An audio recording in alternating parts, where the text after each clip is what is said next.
I was 13. I herded lambs beyond the village on the Lee. The magic of the sun, perhaps, or what was it, affected me. I felt with joy all overcome, as though with God.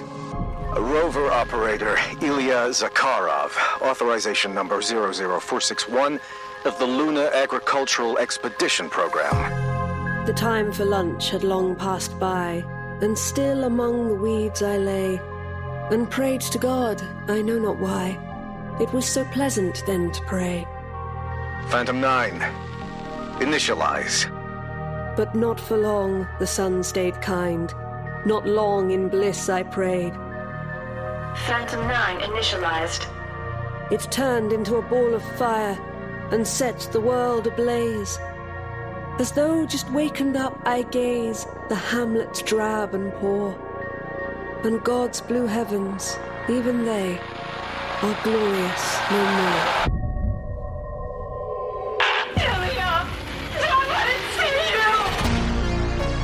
you! Impala Films presents Red Odyssey. Starring Allison Cossitt, Peter Wicks, Sarah Golding, Erica Sanderson, James Scully, Peter Wyszynski, and Brandon Levine. Red Odyssey, a Lovecraftian horror story you will never forget.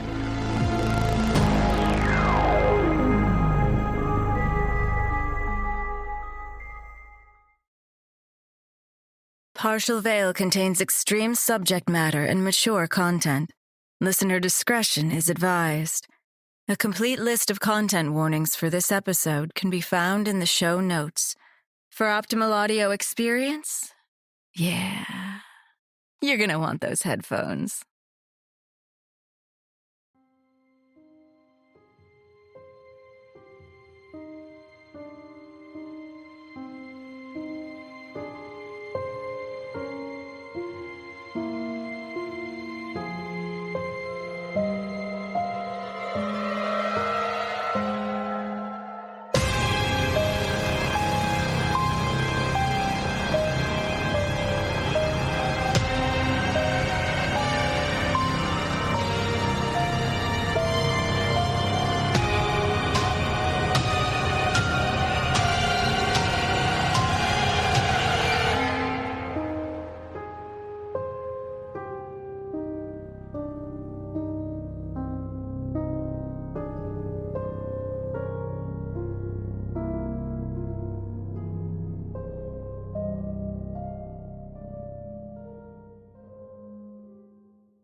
Date, Wednesday, October 27th, 1998.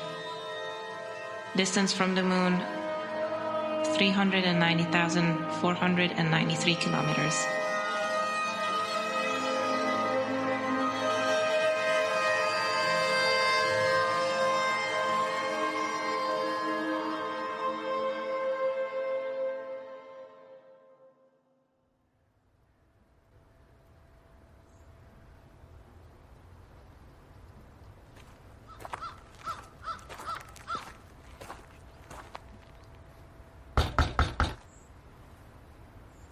Ugh, what? Oh, hey, Jose. Hey, Anj. Can I come in for a second? Yeah. As long as he ain't gonna bust me for anything you see. Yeah, well, provided you don't have any actual corpses in there, I don't think I give a fuck anymore. Ooh, sassy Joes. I like sassy Joes. All right. Welcome to my corpse-free palace. So, I'll bite. Why you here? Well, I wanted to, When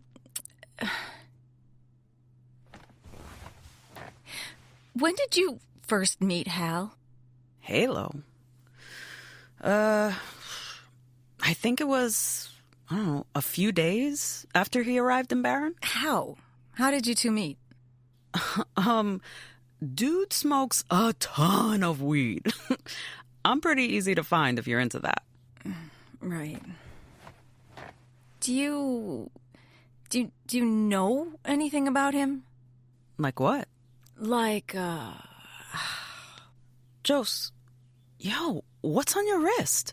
It's a bandage. I think I brushed up against something in the forest the other day.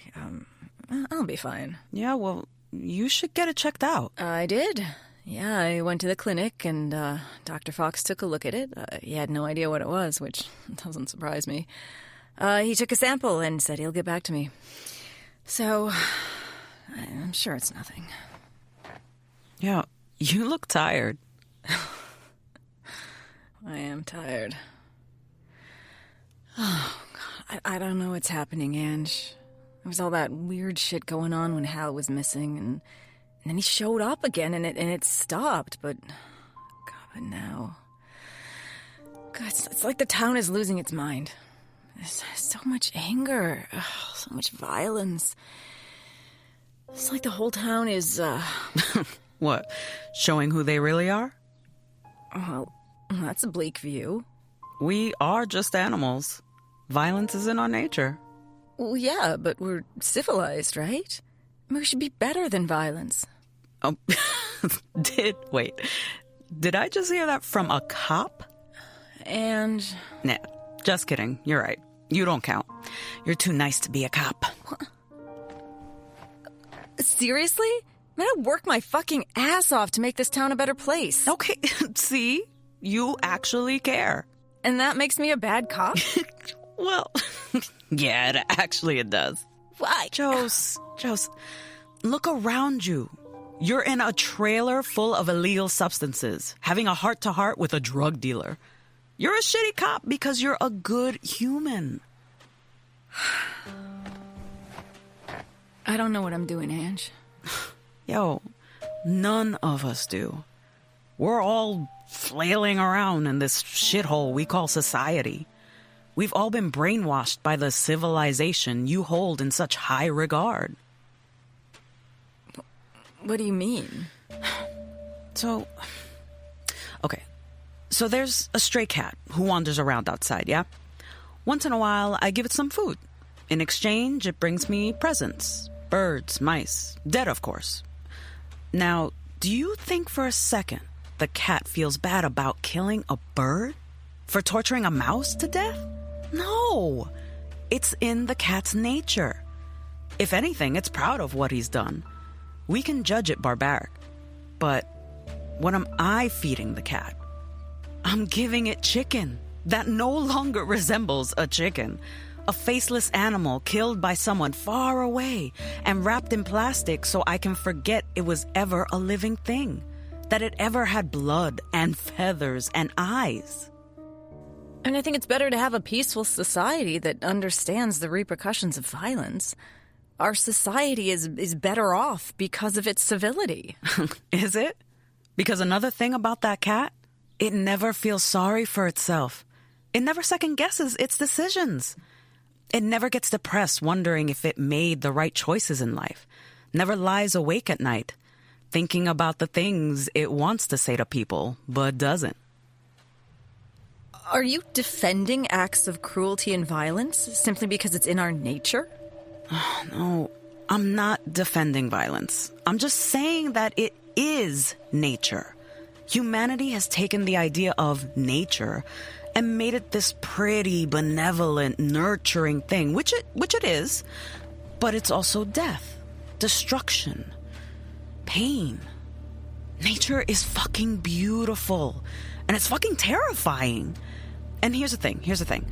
A lot of people forget nature does not give a fuck about you.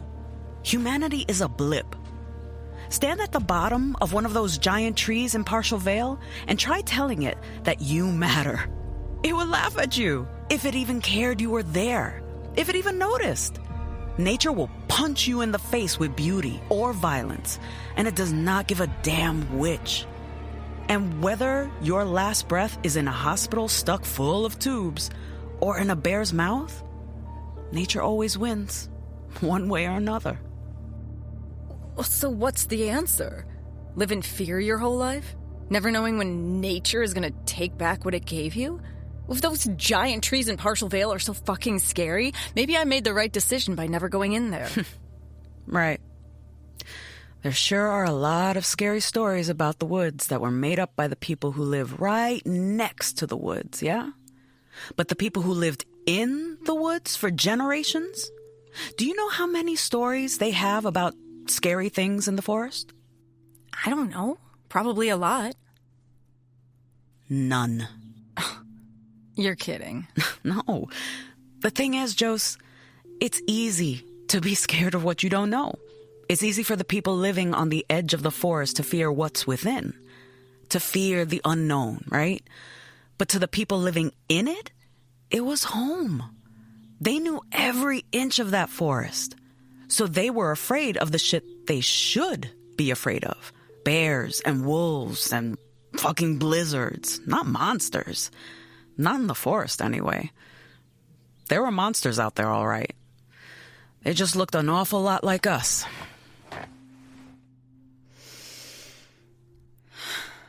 How are we supposed to do it, Anj? How are we supposed to live our lives without getting hurt? We can't. Then what's the fucking point? No. Today would have been my mom's 50th birthday. Oh, shit. I'm sorry, Anj. I shouldn't have been talking about that depressing stuff. Nah, it's all right. It's just that, you remind me of her. The good parts of her. She was always trying to help out, always trying to make people happy. Well, she sounds like a good person. Right. What is it, Anj? A good person. I mean, she was a good person. To everyone but herself. She gave, and the world took and took, until she didn't have any more to give. And in that emptiness, the darkness took its hold. And she let it win. So what do we do? How do we fight the darkness? Simple. We make friends with it. We confront the shit that scares us the most. Do you miss your mom? I'm sorry. That's a dumb question. Of course you do. Sometimes. Sometimes no. Hey, why don't you have kids, Jose? Oh, I can't, actually. Oh. Well, I wanted to. I always thought I would. I mean, I always worried that I would. I was pretty sure I'd make a shitty mom, but at the same time, yeah, I kind of wanted kids. Okay, so what's the deal? Well, I dated a guy for a long time, Neil. What? Neil. I mean, it's kind of a dumb name. Neil. Well, I was with a dumb named Neil for about 7 years. Damn. Yeah, I was 25 when I met Neil. He was part of the Bismarck Police Department. Well, boom. That's your first mistake right there. He's the one that convinced me to be a cop, actually. I thought he was just so cool, you know? And that's your second mistake. Well, so we dated. I joined the force. We moved in together, and I thought, I did it. I have a life. And, you know, I really believed that all I had to do is just keep on pouring love into that relationship, and I don't know, everything would be fine. Josie Ward, living the dream. Yeah, it was a dream, I suppose. It was like for a year or so, it was good. And maybe a little longer. But 3 years in, I was working as a police officer by then, and my partner and I were called to the scene of a domestic violence report. Some drunk asshole was roughing up his wife. And when we got there, gosh, she was in a pretty bad state. And then as we were questioning the husband, she, I don't know, she snapped or something. She grabbed a knife and ran towards him, screaming. And I just reacted. I stepped in front of her, tried to stop her. And the knife ended up in my belly. I just looked down, and there it was, inside of me. As I was rushed to the hospital, I lived. Yay. But yeah, there was a lot of damage. They arrested the wife. The asshole husband. He got off with a warning. Ay, Dios mío. Shit, Jose. Yeah, then when Neil found out I couldn't have kids. Oh, shit. Is that why he left you? Well, who said he left me? Oh, my God. You left him? No, you're right. He left me. But it wasn't for a few years after that. I mean, he was disappointed that I couldn't have kids, and I probably should have left him at that point, but, hope springs eternal, right? Damn. So, what was the breaking point? The FBI. Oh, shit. The feds nab him for being a dirty cop? What? No. You watch too much TV. He wanted to join the FBI. I mean, so did I. I think. I fantasized what life would be like.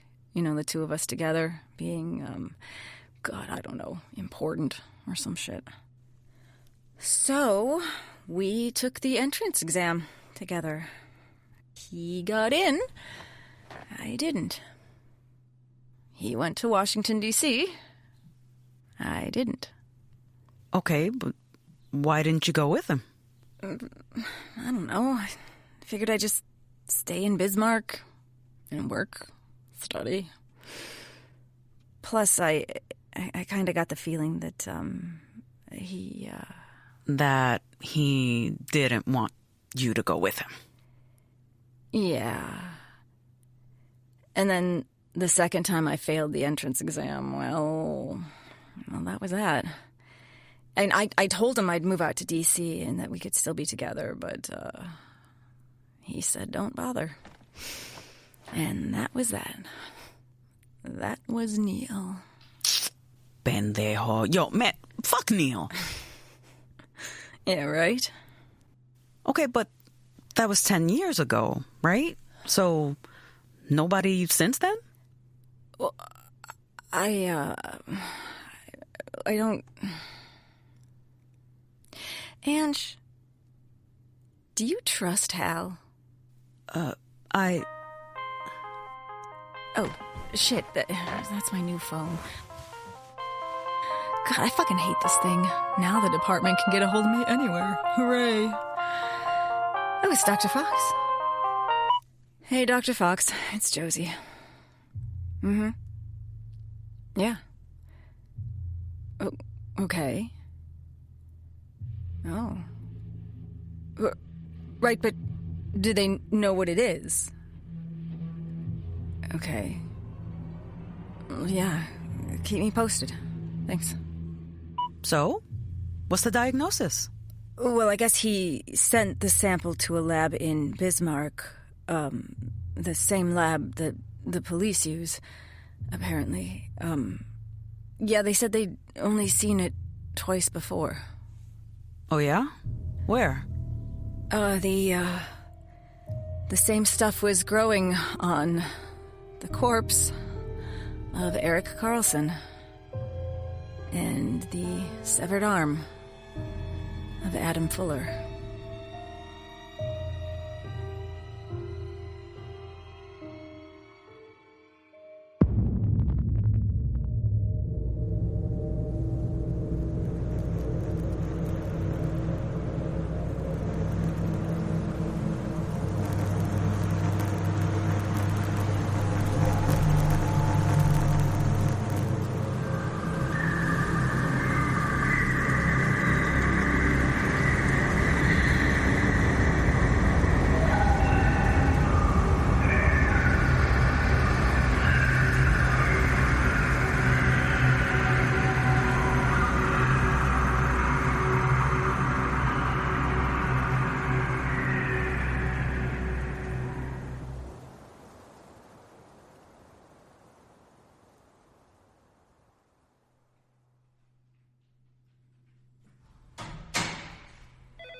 Josie, where the heck have you been?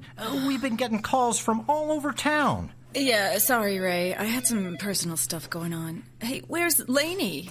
Shouldn't she be answering the phone? Well, she got so overwhelmed I sent her home. Poor kid. She's not cut out for this kind of work.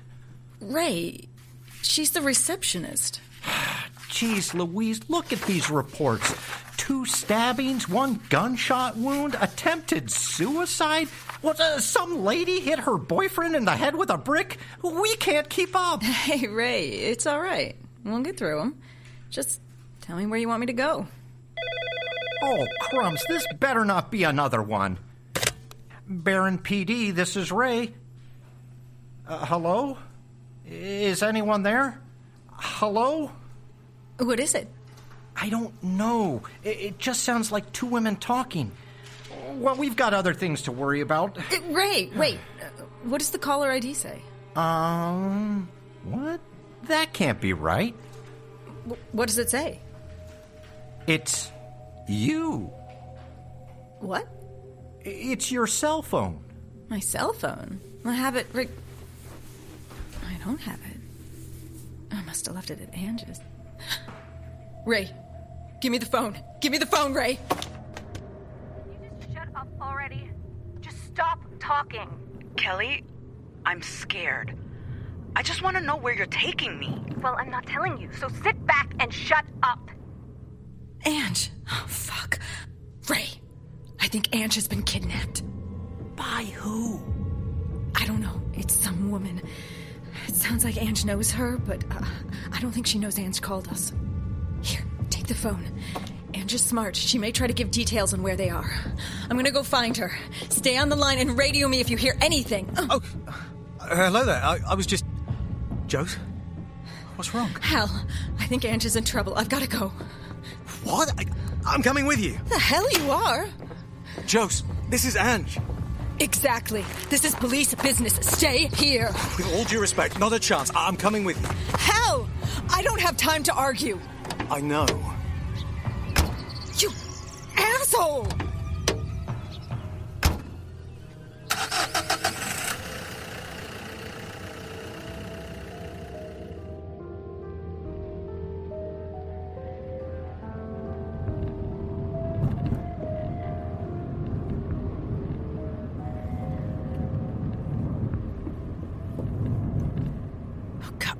Kelly, can you just tell me what's going on?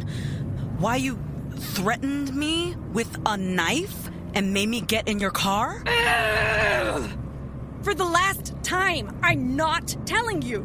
You'll understand when we get there. Okay. We're near the high school, aren't we? I remember this place. Yeah, of course you remember it. We went to school there. Well, why are we pulling into this lot? Oh, I can see the school from here. Are we at the edge of Partial Vale? Shut up and get out of the car. Yeah, okay. You know, your car is such a pretty shade of red. Out. Okay. And start walking. Okay.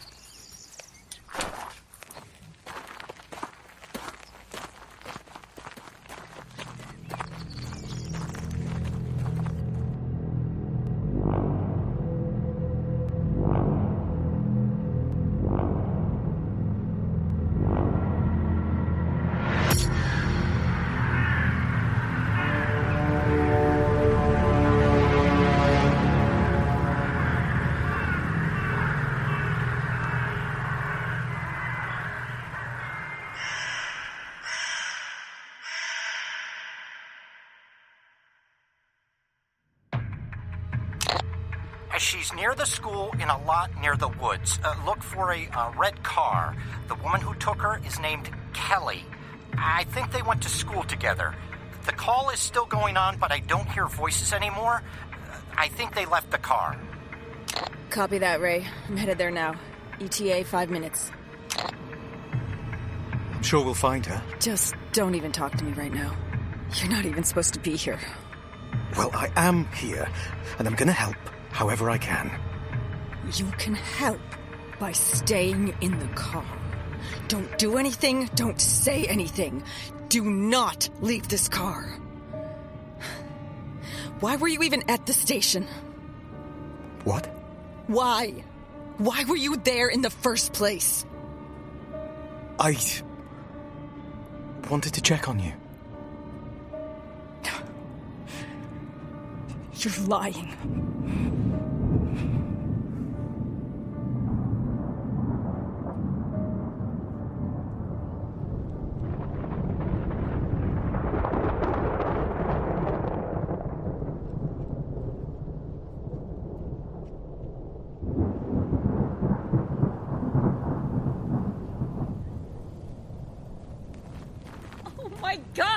You never stop talking, do you?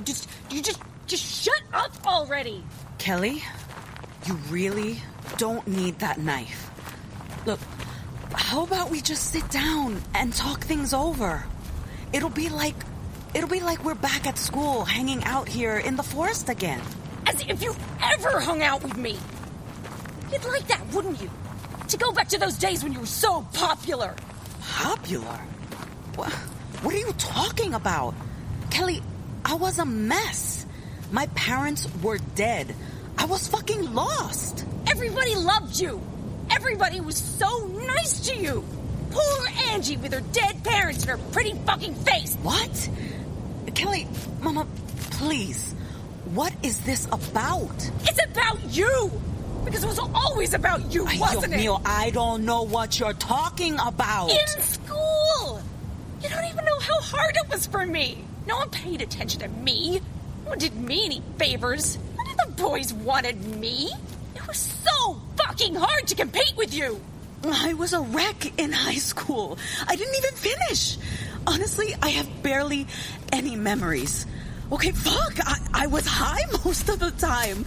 I wasn't trying to be popular. I wasn't trying to be liked. I was just trying to survive. I was desperate for connection. I just wanted to know I wasn't alone.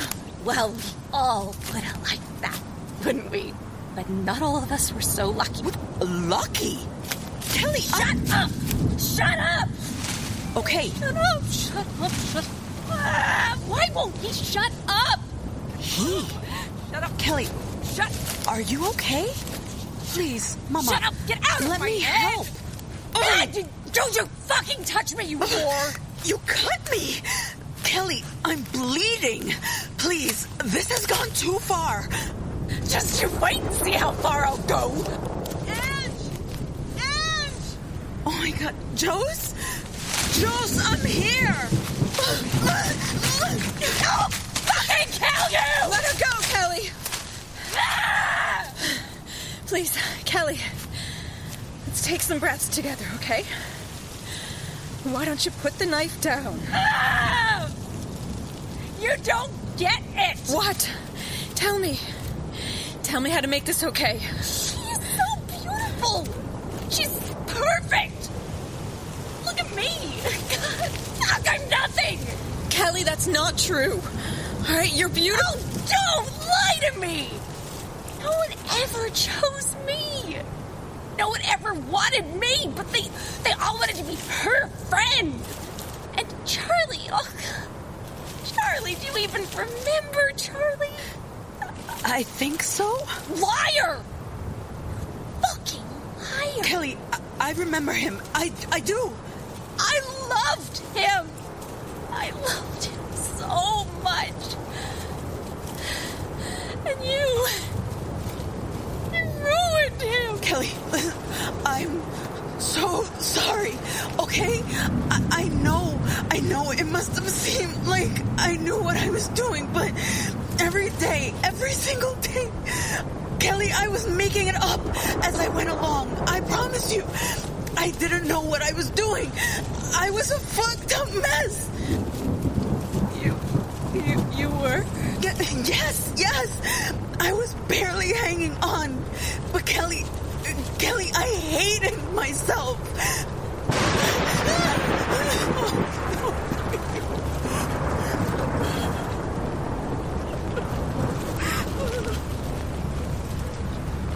Anj, why are you so beautiful? so unfair. Kelly? Just give me the knife, Kelly.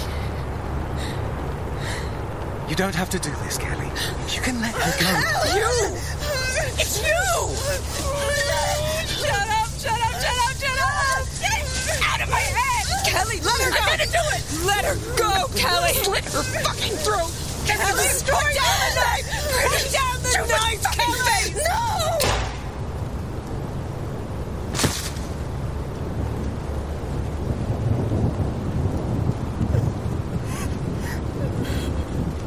Oh my God.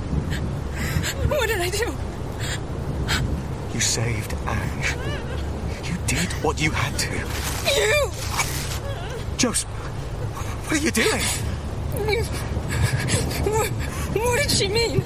You were in her head. What did she mean? I don't know, Jose. I don't know. Please, put the gun down. Jose, please. I don't know. I don't know.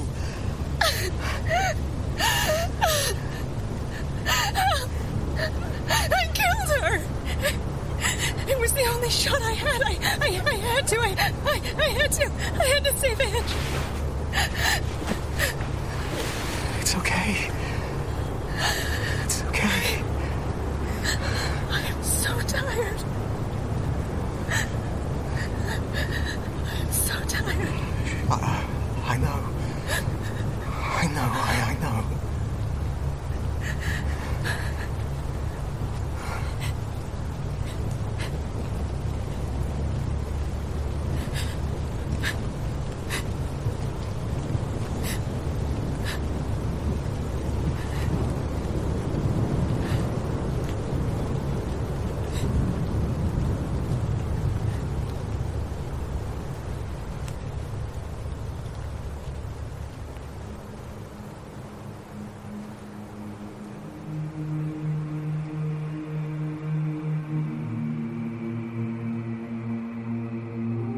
This episode of Partial Veil featured Allison Cossitt as Josie Ward, Peter Wicks as Halo Rhys, Reny Amoros as Anj Narvaez, Rachael Glasswing as Kelly, Bjorn Munson as Ray, and Livia Zita as Ildiko. Partial Veil was written, directed, and edited by Allison Cossitt. Original music composed by Jakub Żerański. Partial Veil is a production of Ylem Media. Ylem Media. This is only the beginning.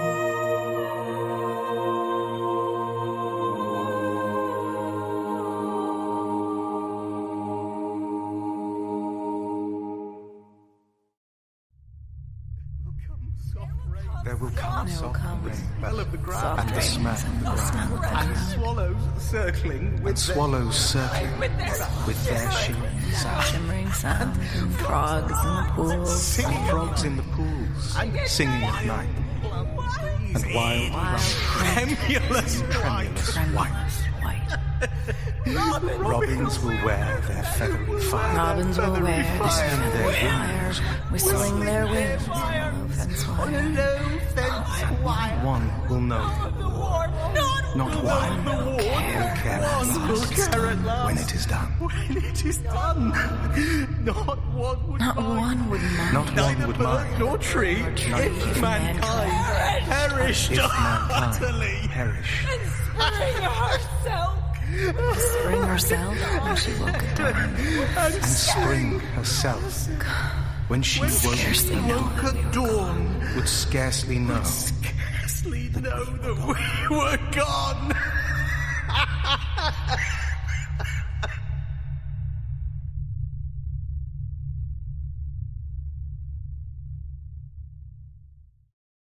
Hey all. So if you've listened this far, well, you really must like Partial Veil, which only figures because clearly you have excellent taste, my friend. Right. It's Allison here. Writer, director, actor, producer, dialogue editor, sound designer, website builder, social media manager, and casting director for Partial Veil. That's right, pals. It's mostly just me trying my best to create an awesome show for you. Partial Veil is an independently produced audio drama, independently produced by me, Yeah, that whole Ylem media, yeah, that's still just me. But here's the thing. I have all sorts of fun stuff planned for Season 2 of Partial Veil and even other stories that I want to tell. But I need your help. You listeners are what's going to make it possible for me to keep going. So if you have the means and want to share my delusions of grandeur, head over to the Partial Veil Patreon page and support us at www.patreon.com/Ylem Media. Ylem is Ylem. Another bomb diggity way of supporting us is leaving a 5-star review, telling a friend, or making a blood sacrifice to the forest gods. And if any law enforcement agents are listening, we're totally kidding about that last one. Totally. Anyway, thanks for listening.